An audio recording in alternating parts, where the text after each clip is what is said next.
Yo, how's everyone doing this morning? The garden is looking vibrant and alive. Z-Man back again. Look at that. Oh yeah, sugar snap peas are flowering. And look at, we got sugar snap peas. We are producing. That's great. I've never grown them before, so I was anxious. I love sugar snap peas, and they're so healthy. Ooh, look at the lettuce. Look at these. Look at that. That is some gorgeous lettuce. And I got a lot of it. I got this. This is a mix of salad greens, and then I got all kinds of romaine lettuce right now. So do me a favor. Let us get you some veggies. Come on. Hit me up. But here's the real reason.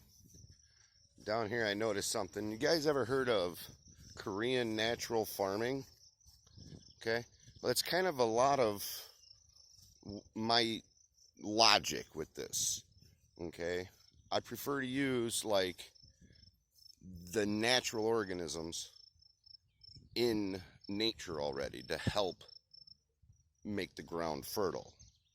And one of the ways that they do that is what they'll do is they actually create this, it's called IMO, indigenous microorganisms. Okay, so what they do is they make rice, okay, and they put it in a wooden box that has like slats, like gaps between the boards on the bottom, like a deck paneling, you know what I mean, but small, you know, the bottom of a wooden box. And they cover that all with a wire cage to prevent any animals or whatever. So they sit it there, okay, in the shade on an area that has a high activity of IMO, the indigenous microorganisms. And this right here is an example of that. Right here. You see that fuzz? That is those microorganisms that I want in my soil to help break down and make the vitamins that are in there accessible to the plants. Okay?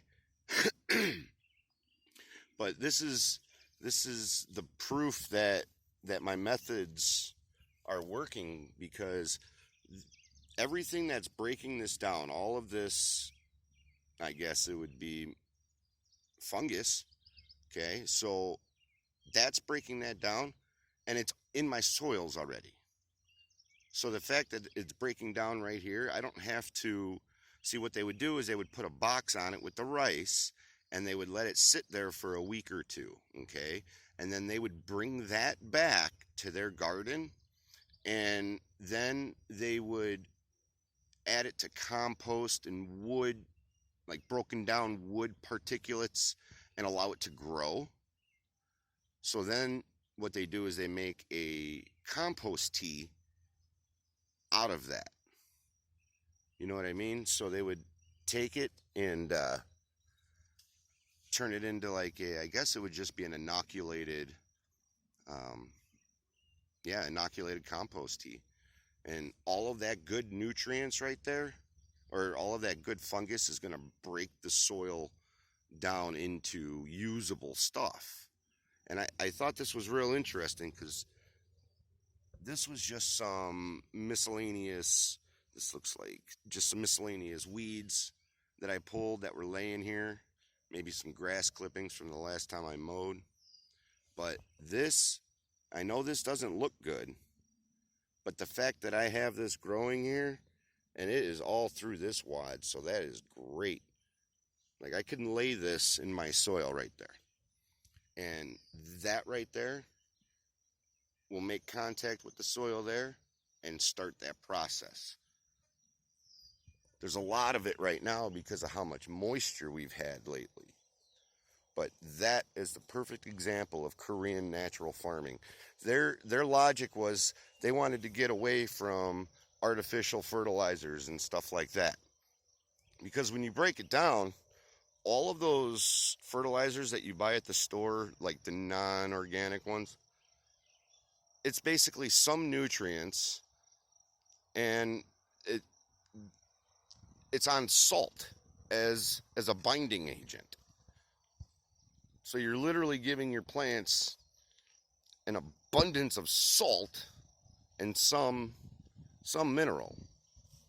And that's not a good mix. Not to mention, to save money on the fertilizing costs, if you're doing hundreds of acres, you know, that can really add up real quick. And IMO is free. You just make it yourself, and you just make that compost tea, and it's such a diluted amount, and you just spray all your foliage. Yep. I am on the right track. Next season, I think, is going to be a very impressive season, because everything I'm starting to dial in, my little procedures, and the way that this, because every land is different. You have to work the land differently everywhere. We've had our soil tested and stuff like that, and we've got plenty of nutrients. We just need to work on a little bit of organic matter and a little bit of drainage. But I think this is coming together.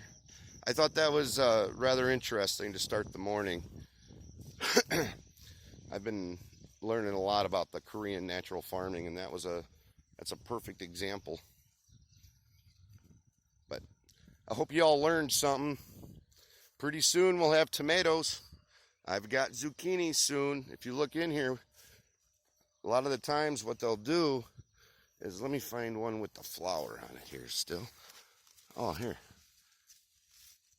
There's a little one.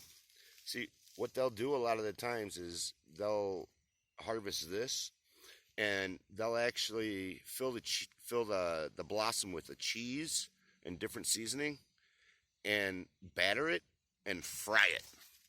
So if you like them small, I got a lot of them. But look at, they're getting good size. So we also got summer squashes coming up here too. See, look at that, look at that. Oh yeah, that little one. Looking good. I'm glad they're not drowning. Cukes. Got some cucumbers. These might even be the pickles. Everything looks great. But yes, that's your little morning lesson on IMO, Korean natural farming with indigenous microorganisms. It's great for the soil.